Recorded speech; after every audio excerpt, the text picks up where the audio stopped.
Hi, I'm Mark Clement, and welcome to Reciprocating Saw 101. One of the hardest working, most brutalized features on a reciprocating saw is the shoe. And there are a couple of tricks here that will help you make the most out of your blades and do the safest, most productive work. And the first one is the fact that this shoe actually adjusts in and out. And what this does is it exposes different teeth to the work. You cut with these teeth.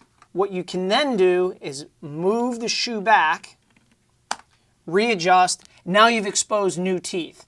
It doesn't last forever, but it does extend the service life of your blade. The second element of the shoe, and I use this constantly, but actually a lot of people don't know to use it this way, is it's a fulcrum. In a case like this, with a blade this short, I'd actually turn it around because you can use either side as the fulcrum.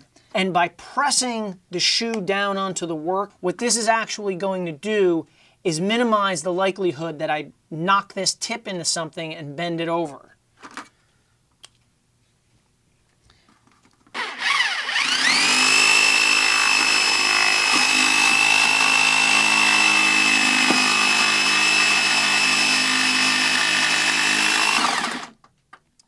So the shoe is serving as a fulcrum, and it's helping me control this tool, which is trying as hard as it can to work through the material.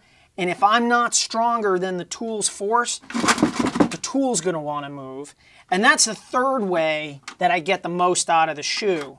I use it to actually push back against the force of the motor.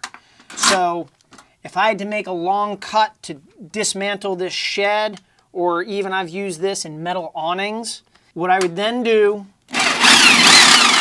is re-enter the work, and now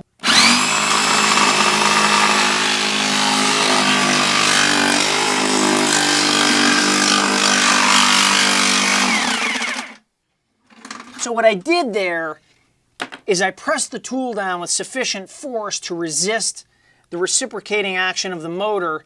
And really what this does is it pins this material down. It pins it between the saw and the blade so that the blade can move and the material can't. And that cuts it.